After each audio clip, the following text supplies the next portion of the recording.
नमस्कार दोस्तों, मैं प्रीतम शर्मा। आज मैं आपको बताने जा रहा हूँ कि अगर आपके पास टूरिस्ट की व्हीकल है या फिर कमर्शियल व्हीकल है, अदरवाइज कोई भी व्हीकल है जो कि कमर्शियल में आती है, तो आपकी अगर फिटनेस ख़त्म हो चुकी है या फिर उसका पासिंग ख़त्म हो चुका है और जब कभी भी आप आरटीओ में जाते हैं पासिंग कराने के लिए, तो वहाँ पे एक प्रॉब्लम आपको ज़रूर आनी ही आनी है। क्योंकि वहाँ पे अब बोला जा रहा है कि 2020 के पहले की जो गाड़ी है, जो 2020 की पहले की, जैसे कि 18, 19 और 17, ये तो इन लोगों को जीपीएस अनिवार्य नहीं है, मतलब उनका बिना जीपीएस लगाए गाड़ी पासिंग हो जाएगी। लेकिन अगर 2020 की और 21 की, 22 की, 23 की अगर आपकी व्हीकल है, तो उसके लिए मैंडेटरी जीपीएस लगाना एकदम अनिवार्य है। तो दोस्तों, सबसे पहली बात कि आपके अगर व्हीकल में अगर 2020 की गाड़ी है, तो 2020 में जो जीपीएस लग के आया हुआ है वो आप में काम नहीं करेगा, आपको दूसरा लगवाना पड़ेगा। ऐसा कंपनी का मानना है कि हमारा जो डिवाइस है वो ओल्ड मॉडल है और अभी जो आरटीओ काम कर रही है वो लेटेस्ट मॉडल के जीपीएस पे काम कर रही है। तो दोस्तों, सबसे बड़ी बात ये है कि आपको 2 साल का GPS 8,000, 9,000, 7,000 as per your requirement, मतलब जैसा आप आपके पास में जो दुकान वाला दे रहा है उसके हिसाब से आप ले सकते हैं। क्योंकि 1 साल का भी आता है 5,500, 6,000, जो कि उसमें जो 1 साल का वैलिडिटी रहता है। मतलब तो मुझे पता चला है कि 1 साल का भी बंद हो चुका है, तो मैंने अपने गाड़ी में लगवाया 9,000 का रुपया, निपन सिक्योरा का मैंने लगवाया।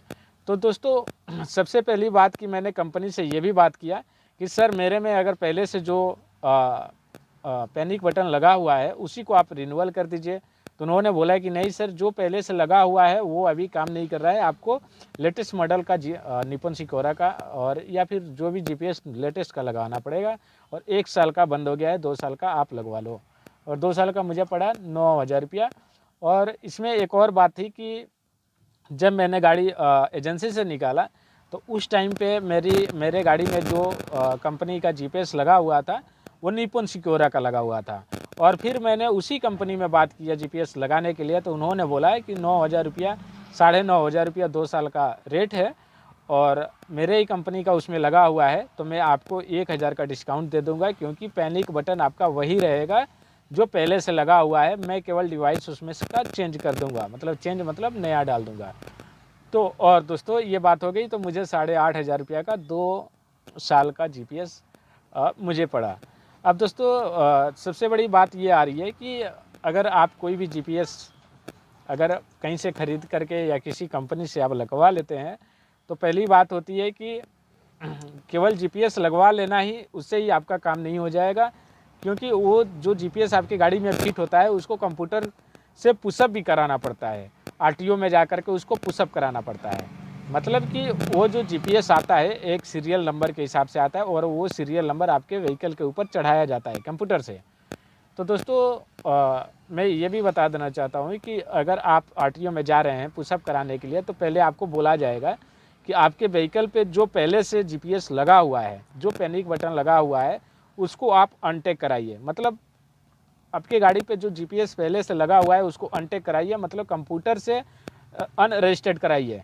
और जब आपकी गाड़ी पे से वो पुराना वाला जीपीएस हट जाएगा कंप्यूटर से, तब ये नया वाला आप रजिस्टर्ड करा सकते हैं और रजिस्टर्ड कराने के बाद आप पासिंग में दे सकते हैं। तो पहला नियम मैं बताता हूँ कि दोस्तों, जब मैंने अपनी गाड़ी का, हमारी गाड़ी जनवरी 2020 की है, तो करीब करीब हमारा जीपीएस एक्सपायर हो चुका था, नया लगवाया और नया लगवाने के बाद उसको भी अनटेक कराना पड़ा।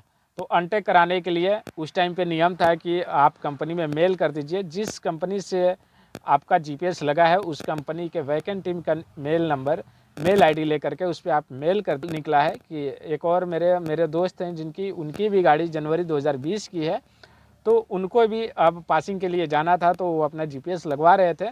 तो जैसा कि मैंने बताया कि मेल कर देने के बाद पहले अनटेक हो जाता था, तो मैंने उनके लिए भी मैंने मेल किया कंपनी में। मेल के तरफ से रिप्लाई आया कि आपको आरटीओ से संपर्क करना पड़ेगा, क्योंकि अब अथॉरिटी हमारे एजेंसी से अथॉरिटी हट चुका है कि मैं जिस व्हीकल पे जीपीएस लगाता हूं उसको अनटेक करना और पुशअप करना अब मेरा काम नहीं है। मैं केवल अब जीपीएस फिट कर देता हूं और अनटेक करना अब ये अथॉरिटी हमारे कंपनी से हटा दिया गया है, या फिर किसी भी कंपनी से हटा दिया गया है।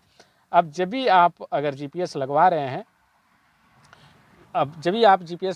हैं तो उसको पहले वाले जीपीएस को अनटैग करने के लिए आपको अपने आरटीओ में जाना पड़ेगा। जो आपका आरटीओ पड़ता होगा उस आरटीओ में जाइए और वहाँ पे जाने के बाद उनसे एक मेल आईडी लीजिए, क्योंकि वो लोग यही बोल रहे हैं, आरटीओ वाले यही बोल रहे हैं कि आप जिस कंपनी का आरटीओ जीपीएस लगवाए हैं उस कंपनी को बोलिए मेल करने के लिए। मतलब आरटीओ के मेल आईडी पे वो जिस कंपनी ने आपको जीपीएस लगा के दिया है उसके कंपनी वाले उनको मेल करेंगे कि ये पुराने वाले जीपीएस को अनटैग कर दीजिए। और जब वो जीपीएस वाले ने जीपीएस की कंपनी वो आरटीओ वाले को अगर मेल करेंगे कि सो एंड सो ये हटा दिया जाए, तो वो मेल करते हैं और आपकी पुराने वाले जीपीएस आपकी गाड़ी से अनटैग हो जाती है।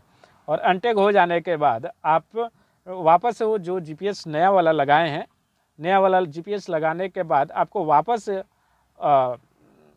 जीपीएस वाले काउंटर पे जाना है, आरटीओ में जीपीएस वाले काउंटर पे जाना है और उसका 3 पेपर आता है। एक आरटीओ जीपीएस जो आप लगाएंगे तो उसमें एक सिम कार्ड का आएगा, एक सिम कार्ड का पेपर आता है जो कि उसमें दिखाया जाता है कि मतलब कौन से कंपनी का सिम आपके जीपीएस में दिया गया है, उसका वैलिडिटी क्या है, कितना दिन तक ये चलेगा।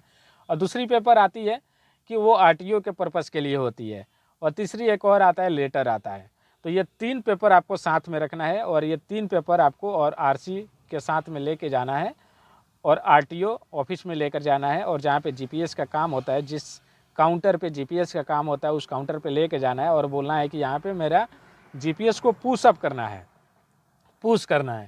तो वो आपका पेपर लेगा और आरसी लेगा और आपका डॉक्यूमेंट्स देखेगा और पुश करके दे देगा दोस्तों।